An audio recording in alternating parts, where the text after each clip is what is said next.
Now we still work together. Oh, so yeah. Are you still at Coyote or? No, we just work. We work for different companies, but together. So. Yeah, it's funny because I get like some clients from Coyote. The one that just came was actually from Coyote.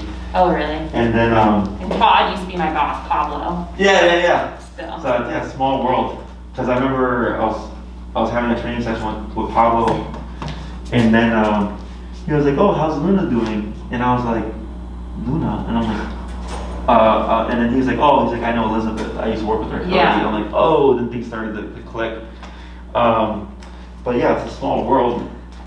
So who do we have here? this is Eddie. Eddie, and he's a Berneweiler. Yes. Say hi. I heard she was telling that this is becoming popular in Germany. Well, I've only ever seen like the mix of the two breeds in Europe. Sure.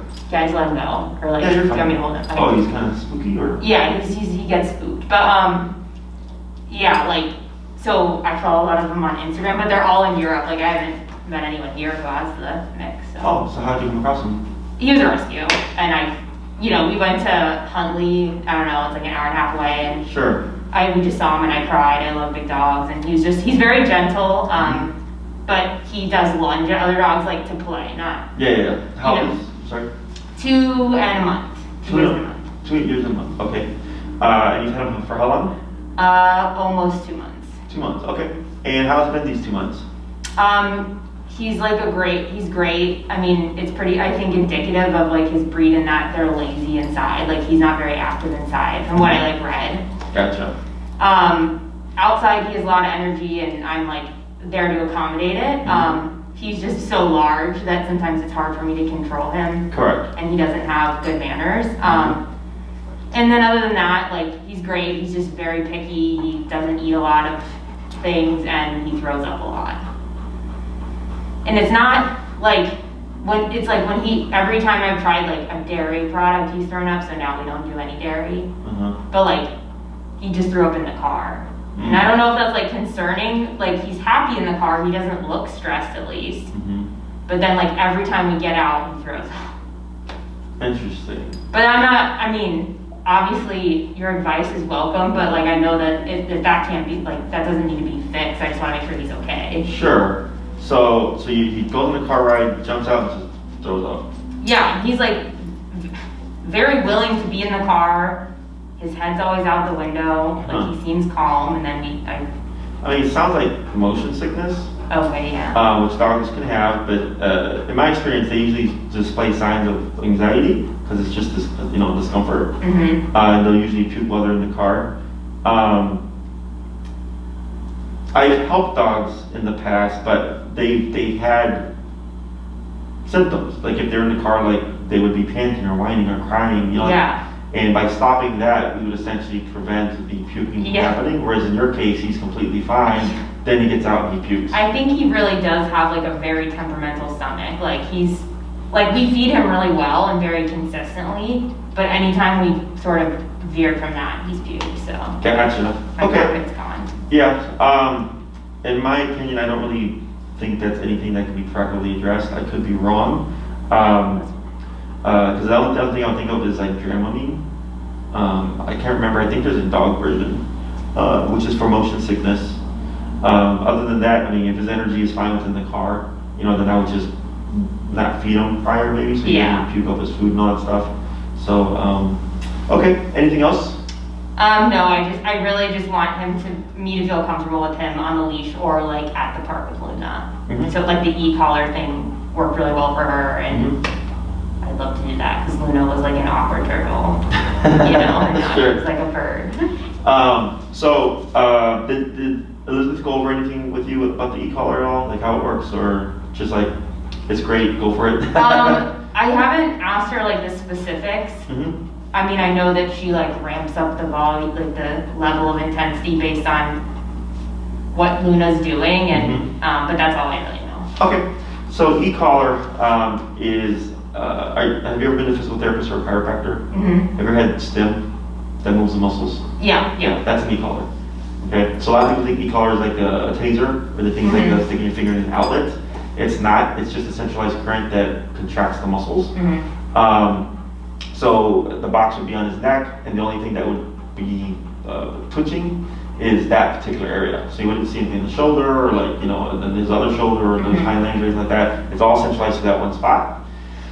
What makes e-collar effective is that you do get off-leash reliability, meaning if the dog is chasing after something and obedience goes out the window, I can still make them return because I have a means of stopping the behavior or reinforcing the command. In my opinion, it's the only tool that can guarantee that, because if you do food, well, if whatever he's chasing is more rewarding than your food, he's not going to care about it. Plus, he doesn't care about it. And there's no consequence for it, if he doesn't do it.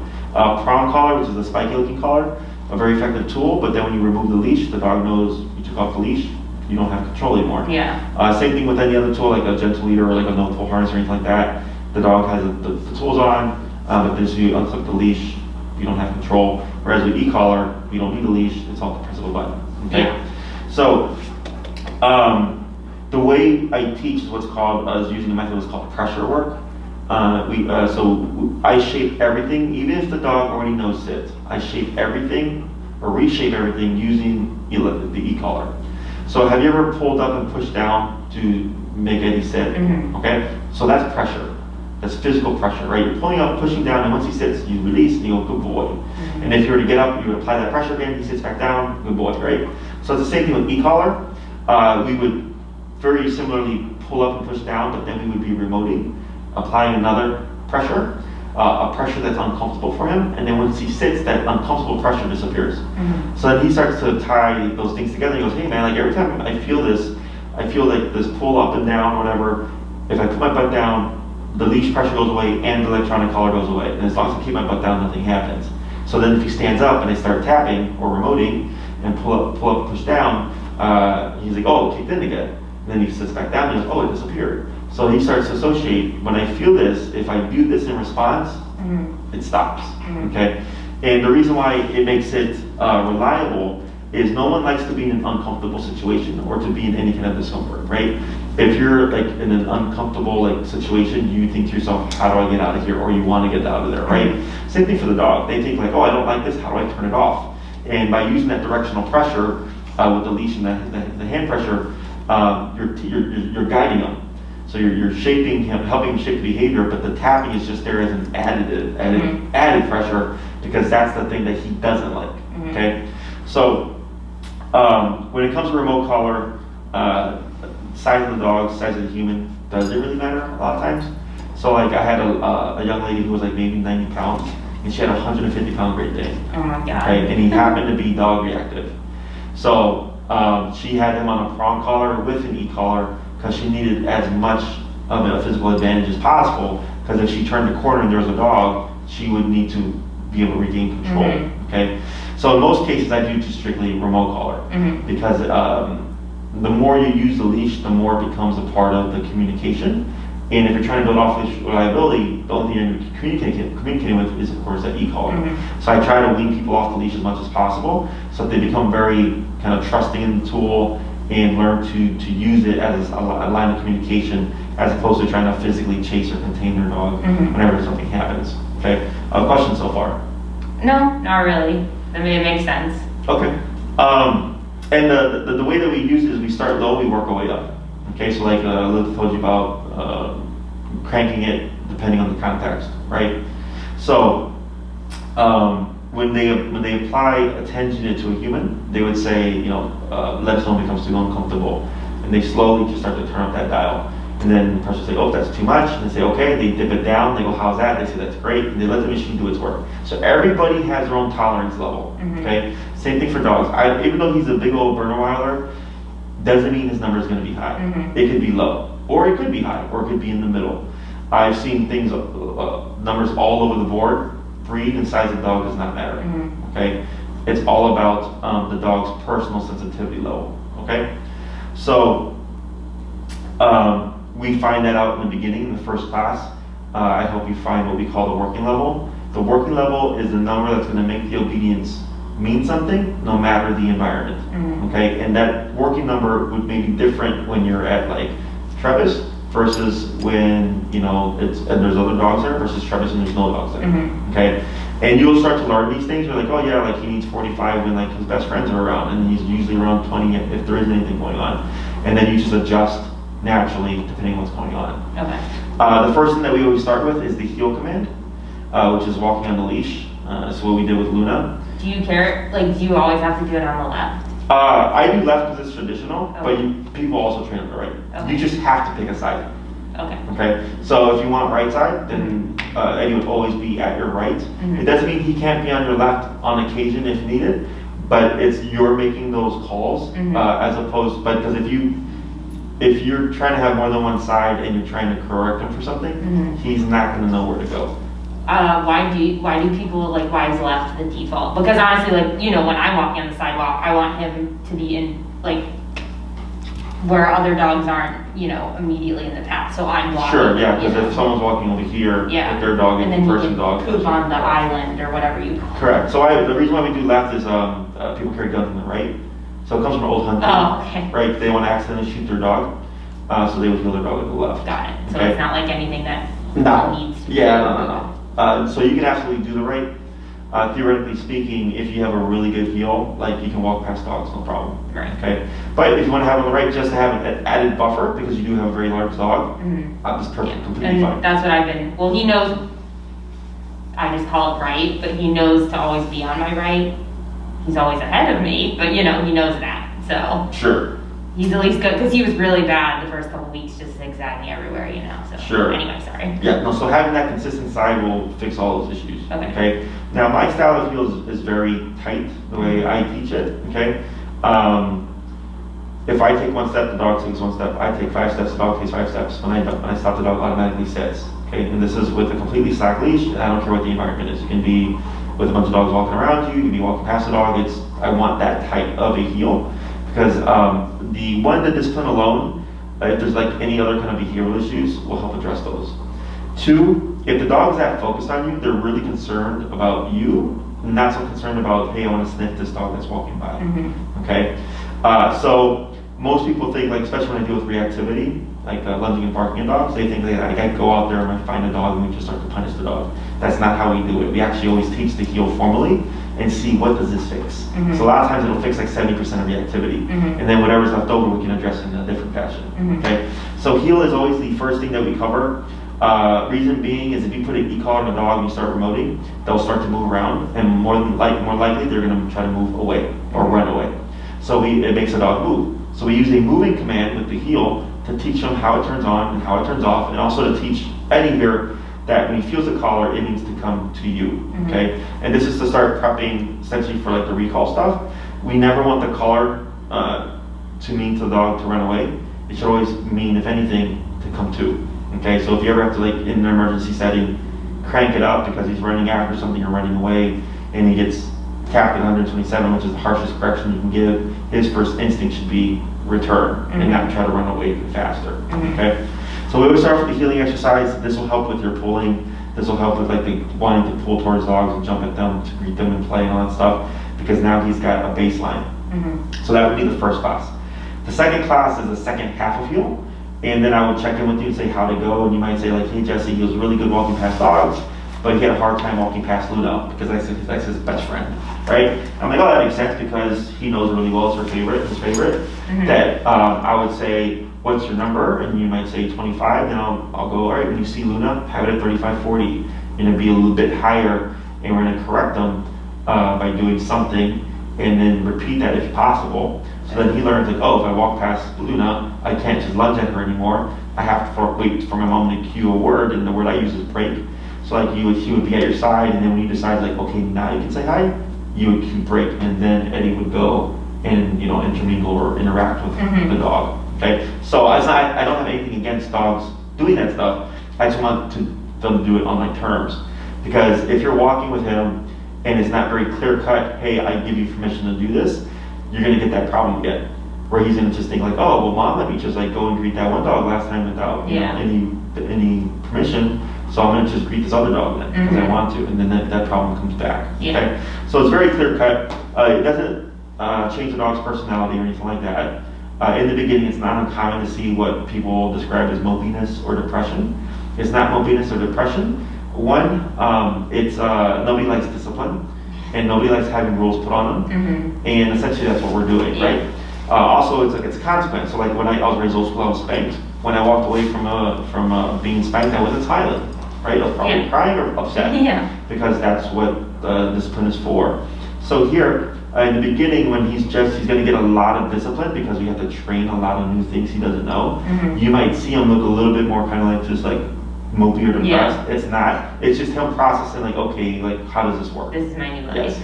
And then once, after a period of time, you start to see him open up once he understands how the whole system works. I guess that made me think of something. So he is not neutered. However, I don't know if it's like a rule they have to neuter him at the shelter, but they're backed up. So like, I don't know when they're gonna call me to get him neutered.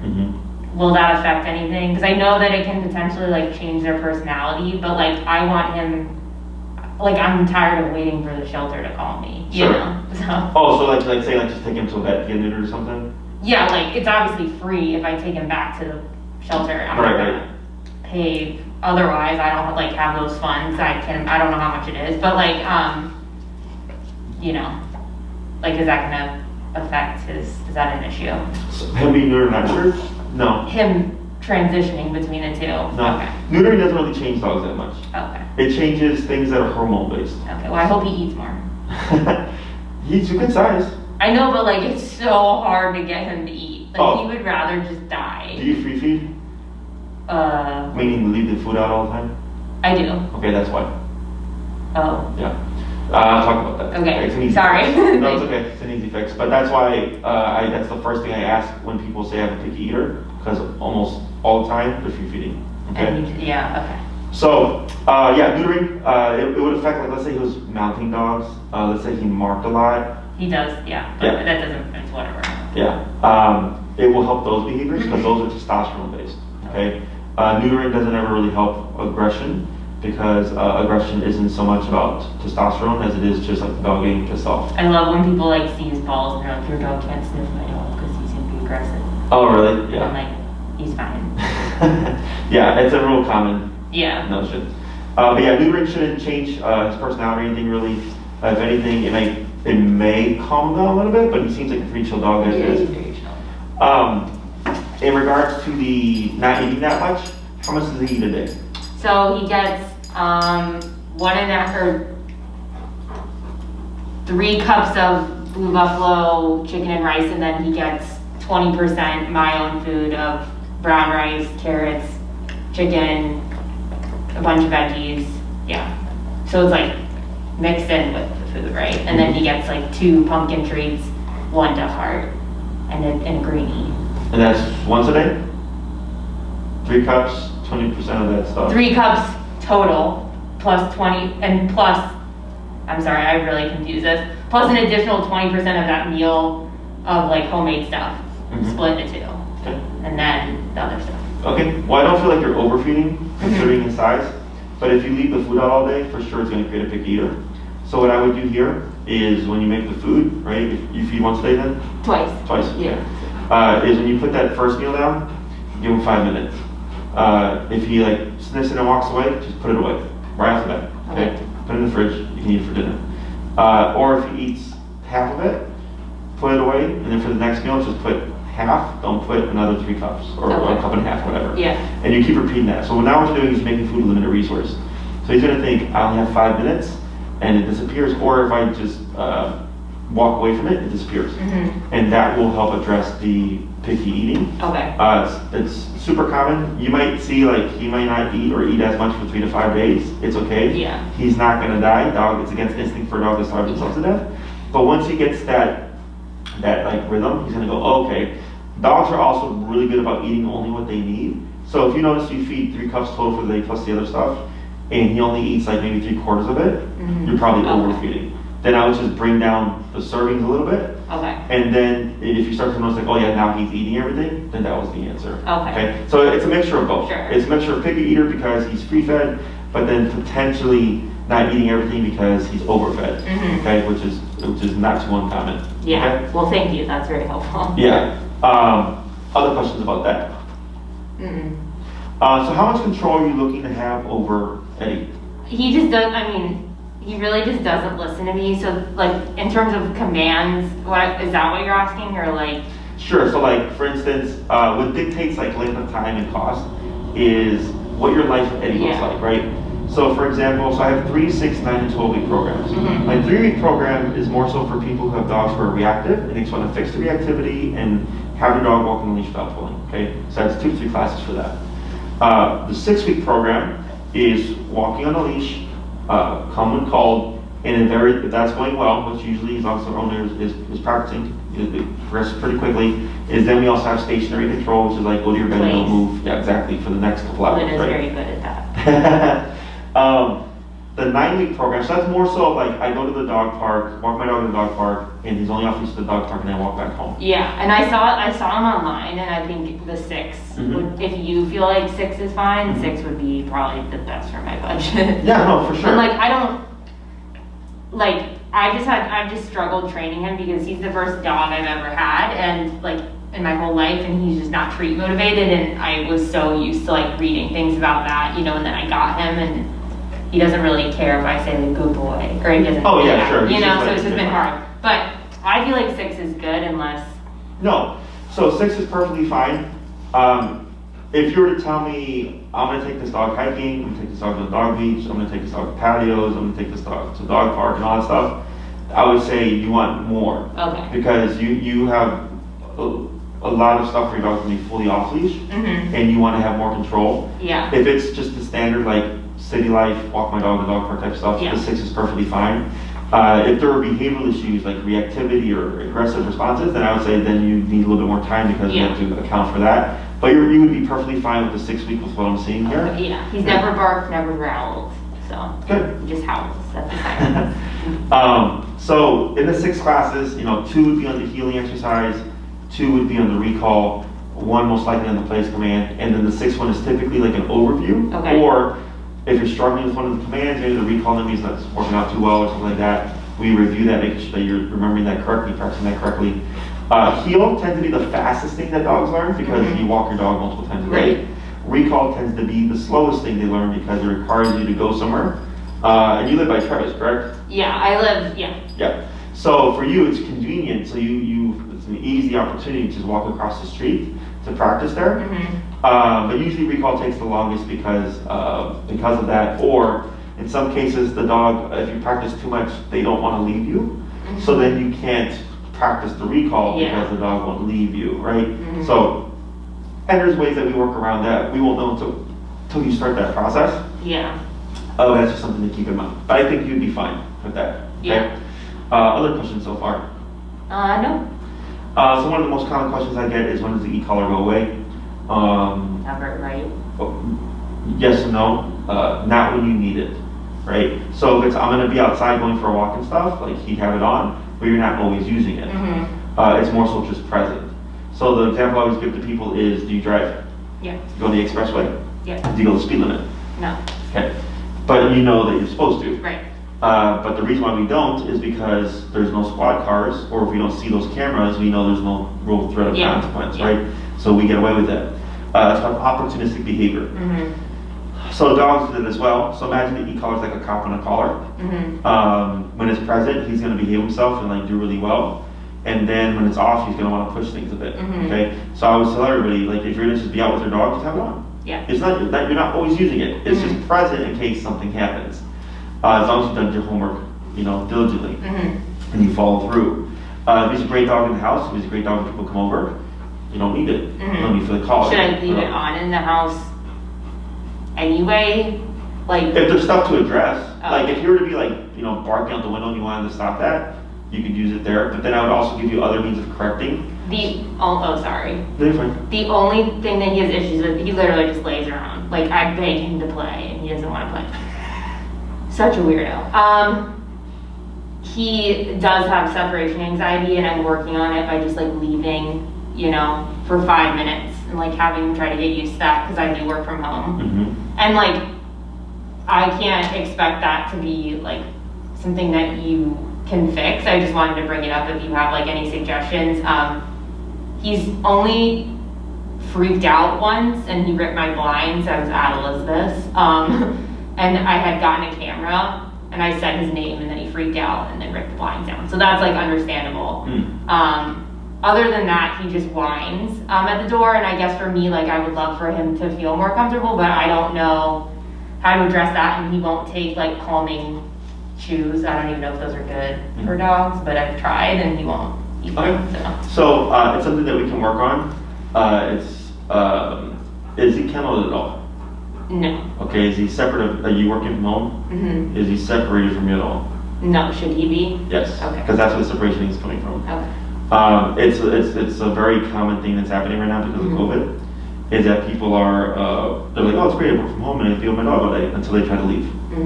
Because the dog is so used to you always being together. So what I suggest, and I wouldn't start this until you start the training, but that if you work 9 to 5, I would have him like in a separate room. Like a doggy gate or you know, but completely like on his own. Yeah. And if you want to get it sounds like you have a doggy cam, and just set the doggy cam in there. So in case like he starts to escalate, we can correct it with the e-collar.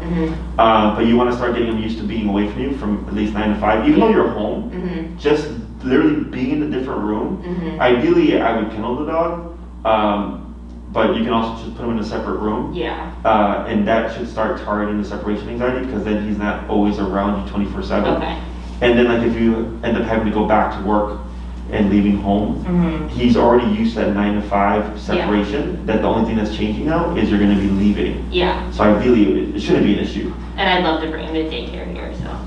Oh, sure. But yeah, you can do that. It's not complicated. Like I literally just gave you the answer. Yeah. And then once you start the e-collar, because then if you separate them, like let's say he starts to like whine or like howl or something, you have to correct that. But now you have a means of correcting it without like having to open the door. Or anything, Yeah. okay? And he doesn't do well. I don't know if this is relevant either, but he doesn't do well if you say like no. Like he just shuts down and gets really scared if you're like no. Like stern. Oh, I see what you're saying. Like tail between the legs like this. Gotcha. So yeah, because I saw that 2 minutes earlier when I moved, and then he kind of like flinched. People are scared of him, and I'm like, he's scared of you, so. Sure. Yeah, it's interesting because he's got the face of a Roddy, but then like everything else is like, Bernie. Yeah. Other questions? No, sorry, I have them as we go, but. That's okay. So the collar that he would need, I believe runs around $299-ish, pre-tax. You can get them on Amazon. Okay. They're meant for 70-pound dogs and over. They discontinued the old model, so it's meant for dogs his size. And I just started using it recently, like in the past like month with other clients with large dogs. Has been doing well. And then Maria would send you that information. Okay. And then I'm trying to think here. You know the length of time. We know all the process. Is it once a week? Yes, it's once a week. So like, let's say there was a particular time that worked well for you. That would be your time, once a week for an hour. If something were to happen and you want to take a tangent, like it was like just we didn't plan for it, I have no problem shifting gears. But then, if it takes a couple classes to fix whatever that issue is, we may not cover everything within, that 6-week period.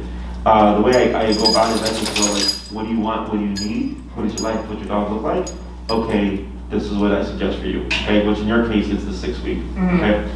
What was I gonna ask you also? So buy the e-collar and then like basically I schedule them. Where would they be? So you have 2 options. Because of COVID, we were doing a lot of training at Travis, like all summer long and stuff. Oh, Oz too, right? I'm not Travis, Oz. Yeah, okay. Oz. And it was great because it was a very distracting environment, a lot of stuff going on, very realistic for people. But now the temperature's dropping, so a lot of my clients are scheduling here. So I leave it up to the client. Like earlier I saw Winnie, the Chocolate Lab.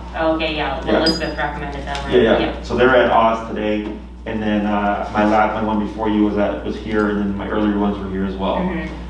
So we leave it up to the owners. Being here though, like doesn't affect it, or is it? No, so what makes e-collar really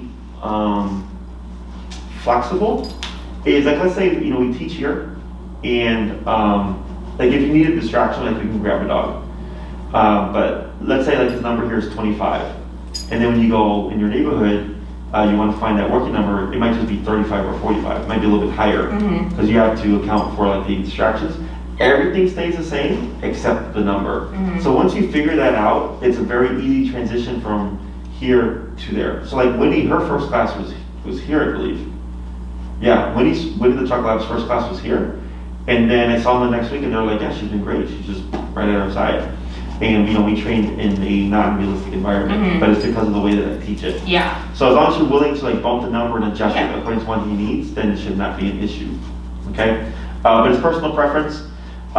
He's, I'm assuming, gonna be fine in the cold weather. Yeah. Because that's what these guys were built for. It's more so just the client. I tell them like, we're gonna be out there for an hour and I'll be for that. But otherwise, personal preference. We've even had some people do half here, half at All's Park. Okay. As long as you know ahead of time, because if I'm going to be going back and forth, I need time to, get over there and then also return if I have my next client over here or whatever. Other questions? Just with the holidays, do you suggest like waiting until we have 6 weeks to do them? Oh, you do, whatever. Or we could like, if it's Thanksgiving, like potentially, well, I could do it that week, but like, theoretically, like Christmas week, if it ends up going into then, like if we take 1 week off and then do it the following week, it's not going to be an issue as long as I'm like practicing. Correct. Okay. Right. Because I know with other stuff, it's like if you're consistent, like or like you have to be consistent, that in order for it to be effective, e-collar's not like that. I've had dogs that I've trained and for like rescues, and I'll tell them like the dog's gonna forget everything, don't worry about it. Tell me when they're adopted. Come back a year later. Do 15-minute session with the owners of the e-collar, and everything comes back. Oh wow! Okay? So yeah, the way the e-collar, there's so many positives to it. It's just the media portrays it. Exactly. So that doesn't matter. So the way it would work is like, let's say you did 2 classes, and then Thanksgiving you have to like push back. It's not a problem. So if you do 6 weeks and you pick a certain time that works well for you and me, for 6 weeks plus 1, so 7 weeks, that would be your priority time. No one can take that time from you. Okay. So like if you did like a Tuesday at 1 o'clock, like nobody's fighting for Tuesday at 1 o'clock. So like if you have to push back, it's like not a big deal. Yeah. But if you had like a Sunday, like at 2 o'clock time, Sundays are pretty busy, and you've had to reschedule a couple of weeks, by the time you hit that 7th week, you have a couple of classes left. Right. So you use up your priority, but you don't lose the classes. So then Maria would just say like, hey, we had to book somebody else because you used up your priority, you have 2 classes, these are the other times Jesse's available, and then we simply just move you around. Yeah. Okay, and then you wrap up your classes then. Do you do evenings during the week or no? Yeah. Okay. I mean, I have nothing going on in my life, so I will not.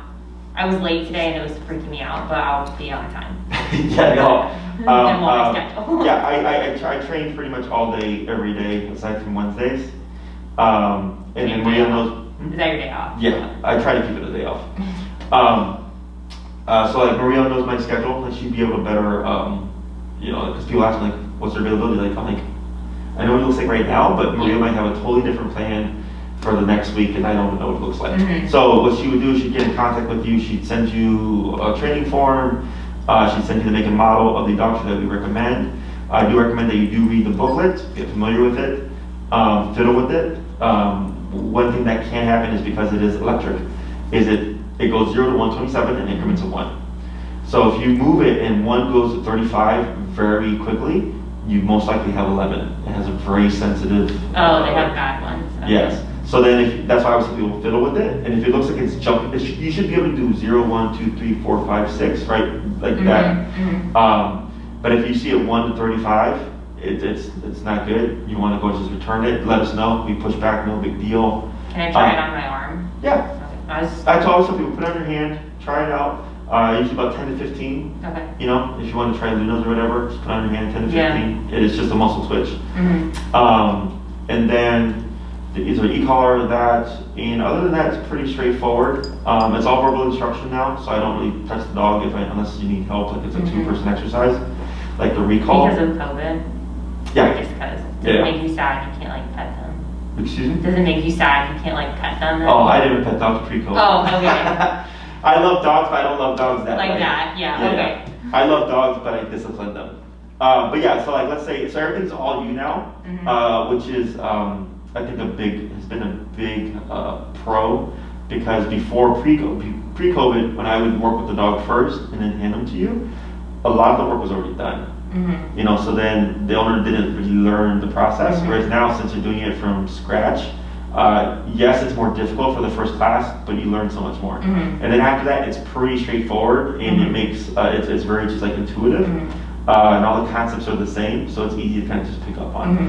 We've also begun recording. I forgot to tell you. I've seen all of Lunas, but okay. So yeah, we started recording the sessions and stuff. So in case, because it is a lot of verbal instruction, in case you forget anything, you can refer to that as a resource, or if you're struggling with something, I can send you somebody else's video and say like, here, you can watch this one. This will help you. And then yeah, that's pretty much it. Okay, I have 2 questions then. Okay. Can he go to daycare before he's done with the training? Sure. And then if I ever like wanted to take him back for like an extra like a la carte class, do you do that? I do. The rates have changed though. Yeah, I was just curious. Yeah, we do that. The only reason I say they change is because they changed a bit. Actually, it's not too bad. Like a single one-off session in Oz is like $175. Oh yeah. It used to be $135. You know, but now I had like COVID. I actually had to hire more people. So yeah, it made it more because I have a guy that edits all this stuff, and then we added transportation to daycare. Oh yeah, I saw that. Yeah, so now I need someone here when as we're doing pickups and drop-offs and stuff like that. So COVID actually made it more expensive for me to operate, whereas a lot of people just lay people off. Right. Yeah. It's whatever. So yeah, so it's changed a lot of things that way. But otherwise, yes, that's perfectly fine. We've also had people do longer programs and just say, can we save the classes? I go, yeah, I don't have a problem with that too. We do have a payment plan option available as well for the training stuff, and then Maria can, of course, fill you in on that, just to provide more options to you. Because with the programs, it's cheaper when you do more because you're saying, I want this many right off the bat, right? So we go, fine, here's a little discount. Because some people have asked, well, because if they want to fully off these trained dogs, they're like, can we do 6, see what happens, and maybe do another 6? Well, sure. But you're going to be you're not going to get a prorated rate, you're going to just pay another 6, which will be more expensive. Yeah. So then I was like, I don't care, but because it's more expensive for me to operate, I can't be so accommodating anymore. Yeah. Because I used to do that. I usually have no problem, which is prorated. But now, COVID. Yeah. So. I'm not worried about that. I guess I was just curious if because too, I didn't know, I wanted to like put him in like higher like level obedience training classes like later on if he was doing well, if he like really likes those types of things. So I was like, oh, maybe if you guys have that or whatever. Yeah, I mean, I teach it like all sorts of stuff. In terms of like what makes dogs happy, dogs are really like simple. It's more so that it makes the owner happy. Yeah. Okay. Which if you enjoy it and he enjoys it, yeah, let's go for it. Do all the dogs like the treadmills? Oh yeah, they've been loving it. Yeah, they've been doing really, really well with the treadmills too. So yeah, he would learn how to do treadmill. Yeah, so here at the daycare, it's not just play. So we reinforce training. So you can bring him with his stuff, and then my employees would just apply the training that he knows. He gets to play. Duration work, which is like the place command for like 2 to 3 hours, which is a mental exercise as opposed to physical. And then treadmill or catwalk, depending on the weather, which is structured exercise. So like the play is excited exercise, then we have the mental exercise, and then we have the focus, like, okay, we're going on a walk and nothing but a walk. There's no freedom in doing whatever you want. And then they also get break time in the kennels to just rest and decompress. So it's not just like play all day, because a lot of times that sends dogs home wired. Where they're wanting more because there's no off switch. So that's how we go about our days here. So nice. Yeah, I follow you on Instagram, so I always like watch it because. Oh yeah, I think I've seen him. Does he have a profile? Oh yeah, sorry, that's like creepy. But just because Pablo was so awkward too, and then because he used to come into the office. Oh sure. And he did so well, and then Abby, her husky, would come in and like they did so well. It was like a whole recommendation for everyone in my floor. Oh, okay. And we all worked there, but yeah, that's why I follow you, because I just like stalk what you guys are doing. Yeah, no. I'll have to follow him back. Are we tired? The only accounts we follow are the dog ones. Oh yeah. Yeah. Oh yeah. I'm not like saying follow him or whatever. I was just curious. Eddie, what are you doing? He's a good-looking dog. Yeah, he's pretty. You're so pretty. Any other questions or concerns? No. Thank you for just like answering all of my for sure. questions. And if you forgot anything, you're more than welcome to reach out. Maria will of course follow up with you. during the training, you know, you always have that technical support. Even after the training, you always have technical support. Like I have clients that ask me stuff all the time, more than happy to help. E-collar is so straightforward. A lot of times I'll just email them the answer. And then as long as they got a good grasp on it, it's usually like they're able to just do it on their own. But yeah, I don't foresee any issues really. And then when you get them neutered, it usually takes dogs about 7 to 10 days to heal. So then you have to keep his activity low. If there's snow by that point, you want to keep them as best you can dry. But the moisture, if it gets into the surgical site, bacteria, potential infection. Got it. So yeah. Oh yeah, I guess one more question just in general. In the cold, like, and I'm sorry because I'm sure I'm the last person you just want me up today, but in the cold, should I not be walking him as much? Like even if he, you know, seems to like it? Like is it bad for them? Excuse you. No, he's fine. I mean, you don't walk him because you want to walk him. Yeah. You know, so if you're like, yeah, I'd like to go on an hour-long walk and he's not cold and he's comfortable with it, there's no problem. And like is mushers okay instead of paw? Oh, the mushers wax? Yeah. I've had a few people use it. I know my stepdad used to use it for his border collies. One thing about mushers wax, I believe you have to apply it like consistently and repeatedly. Okay. I don't know. I never used it myself, Okay. but from what I know, in order for it to work effectively, but from what I've heard from people, it does work well. Do you use booties? I do not. I just avoid the salt. Oh, okay. My dogs are from Texas. They don't like the winter. Oh, got it. So they go in. Well, he's from Tennessee, so I don't know if they'll like it. Well, but he's a big boy. Yeah, yeah. My, Oh, you don't have big dogs? I have a pit and a chihuahua. Okay. So yeah, so my pit is very thin coated, and then my chihuahua is 8 pounds. So yeah, that's out. They're both like, nah, we're good. So yeah, I just go by the dog. If he loves it and you want to take him for a walk, there's not a problem. Okay. So. Got it. But otherwise, the only thing with booties is booties tend to slip off a lot. Or the dogs do the funky walk. I don't know if you've ever seen those. Yeah. So, but either is fine. Okay, I have the musher stuff. I just wanted to avoid the booties because I figured they were kind of a lost cause, so. Yeah, I have a client that has booties on their dog and they actually hold pretty well. But he's gone through 3 pairs because when he walks, the nail eventually pokes through. So they pointed at it like you can see his nail, and then each of his booties, he had one single nail poking it's like out. a reverse like toe sock. Yeah, that's funny. So, but yeah, the mushers wax, and then I have not used it personally, but I know of other people who have, and they said it worked well. Okay, cool. So, cool. Okay. Well, thank you so much for just like the advice too. Yeah, no, you're more than welcome. If you ever have any like nutrition questions and stuff, like we have Maddie. Maddie helps out a lot of people, and even some of my employees here. Like if there's like somebody texts a training question, they'll a lot of times get to them. Okay. If it's a client, they always usually just email me directly.